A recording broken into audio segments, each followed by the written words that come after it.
È stato questo il segnale che a Cordovado tutto si era concluso. Uno dei GIS giunti ancora ieri pomeriggio da Livorno, appena uscito dalla corte dove Luca Orlandi si era di fatto arreso consegnando i 2 fucili per uso sportivo, la pistola e i 500 colpi per i quali si era serragliato in casa per 2 lunghissimi giorni. Che la mattinata di oggi fosse decisiva lo si era notato sin dalle prime ore, via vai costante dei mediatori con l'asserragliato, giornalisti ulteriormente allontanati da via Battaglione Gemona, pompieri, polizia locale, personale sanitario, protezione civile, tutti vicini ai rispettivi mezzi e soprattutto al riparo dal teatro d'azione. Poi verso le 10 l'entrata dei GIS con l'ariete per lo sfondamento nel cortile del condominio, preceduti dal robot antiesplosivi. Tutto in un'atmosfera surreale, con l'intero paese silenzioso e l'area di intervento completamente sgomberata da residenti e attività commerciali, compresa la pasticceria diventata di fatto base logistica delle forze dell'ordine.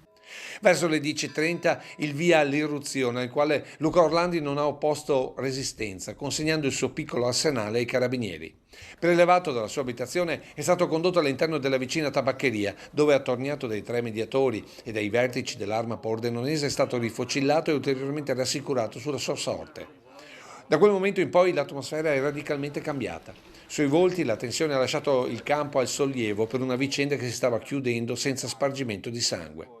Il resto sono veicoli che lasciano il cuore del paese, i camion dei vigili del fuoco, i fuoristrada della protezione civile e, anche quando l'ambulanza lascia via Battaglione Gemona verso le 13, si capisce che Luca Orlandi è stato portato via, molto probabilmente al comando provinciale dei carabinieri di Pordenone.